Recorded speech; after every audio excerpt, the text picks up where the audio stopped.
Olá! Hoje, a gente vai mergulhar a fundo numa das ideias mais fascinantes de Sigmund Freud sobre a nossa mente, lá da obra dele de 1930, O Mal-Estar na Civilização. A gente vai falar sobre um sentimento, um que talvez muita gente já tenha tido, mas que é difícil de botar em palavras.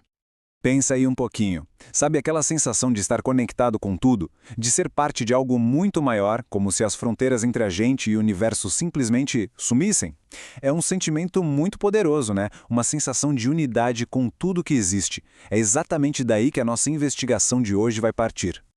Então, quem deu nome para essa experiência foi um amigo do Freud, o escritor Romain Rolland. Ele mandou uma carta para o Freud e descreveu isso como um sentimento oceânico. E essa palavra, oceânico, pegou em cheio, sabe? Capturou perfeitamente essa ideia de imensidão, de não ter barreiras. E foi isso que, claro, deixou Freud super curioso. Certo, então vamos entrar de cabeça nisso. O engraçado é que o Freud, sendo o psicanalista que era, admitiu que ele mesmo nunca tinha sentido isso. Mas isso não foi um problema para ele. Muito pelo contrário. O fato dele não sentir é que o instigou a investigar. Ele ficou com aquela pulga atrás da orelha. De onde, psicologicamente, vem essa sensação tão poderosa? E o Freud começou a investigação por algo que, pra gente, parece super óbvio: o nosso senso de identidade. O que ele chamava de eu. Normalmente a gente se sente bem seguro disso, né? A gente tem essa certeza de que somos uma coisa só, uma unidade, e que estamos bem separados de todo o resto. Tipo, eu estou aqui e o mundo está lá fora.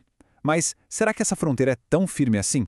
Pois é, agora a gente vai ver que essas fronteiras do eu, que parecem ser de concreto, na verdade são bem mais maleáveis do que a gente imagina. O Freud mostra que elas são, na verdade, bem flexíveis. E tem uma experiência que quase todo mundo conhece que prova isso direitinho. Pensa em quando alguém está super apaixonado. No auge da paixão, a fronteira entre o eu e a pessoa amada quase some. A pessoa apaixonada fala: eu e você somos um só. Olha aí. Isso já mostra que os limites do nosso eu não são fixos. Eles podem mudar, e muito, dependendo do que a gente está sentindo. Isso, claro, leva a gente para uma pergunta que é chave em tudo isso. Se as fronteiras do nosso eu podem se dissolver, mesmo que só por um tempo, será que a gente já nasce com elas? Ou será que essa ideia de um eu separado é uma coisa que a gente vai construindo com o tempo? É aí que a gente entra na teoria do Freud, sobre como o nosso senso de identidade é formado. Lá do comecinho da vida. É tipo uma história de origem do nosso eu. Então, segundo Freud, isso acontece em estágios. No comecinho de tudo, o bebê não faz a menor ideia do que é ele e o que é o mundo. Para ele é tudo uma coisa só. Aí, aos poucos, ele vai aprendendo que algumas fontes de prazer, tipo o seio da mãe, vêm de fora.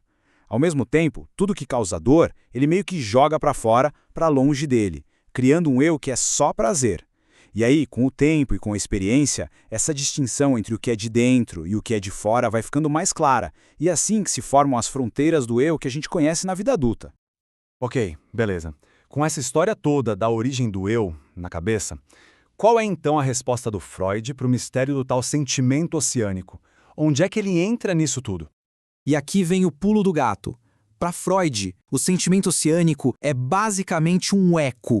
Um eco lá daquele estado inicial do bebê, quando não existia separação nenhuma entre eu e o mundo. É como se aquele sentimento primário de ser tudo ao mesmo tempo tivesse sobrevivido dentro da gente.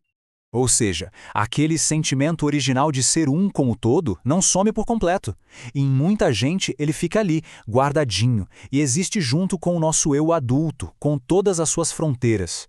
É como se fosse uma relíquia, uma lembrança viva da nossa primeiríssima infância, que a gente carrega por dentro.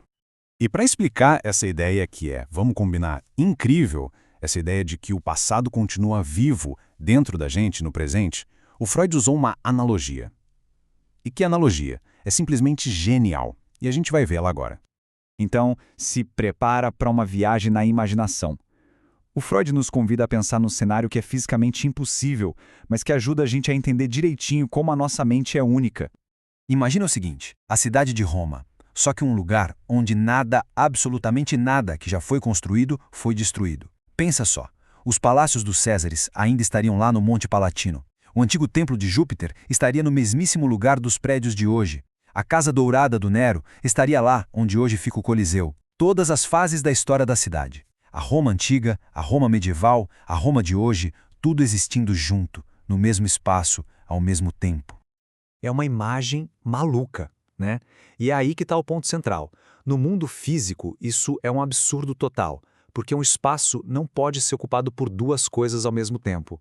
Mas, na nossa vida psíquica, essa é a regra. O passado não é apagado para dar lugar ao presente. Ele é preservado. Ele continua lá, existindo junto com o agora.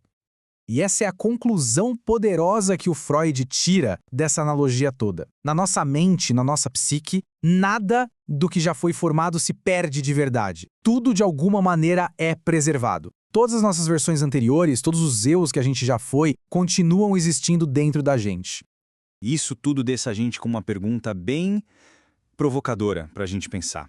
Se o bebê que éramos, aquele que não tinha fronteiras, se a criança que estava descobrindo o mundo, se o adolescente cheio de conflitos, se todos eles ainda vivem dentro da pessoa adulta de hoje, então o que isso diz sobre a nossa identidade? Quem, afinal de contas, a gente é de verdade a cada momento?